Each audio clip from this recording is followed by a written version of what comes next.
What is regression analysis? Regression analysis quantitative data analysis की एक technique है। Regression analysis को प्रेडिक्शंस में यूज़ किया जाता है।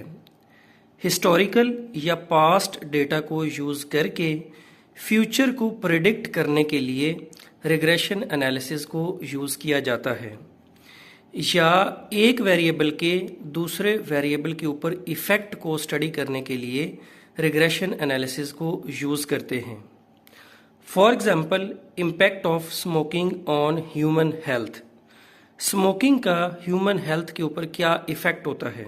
इस एग्जांपल में स्मोकिंग इंडिपेंडेंट वेरिएबल है और हेल्थ डिपेंडेंट वेरिएबल है।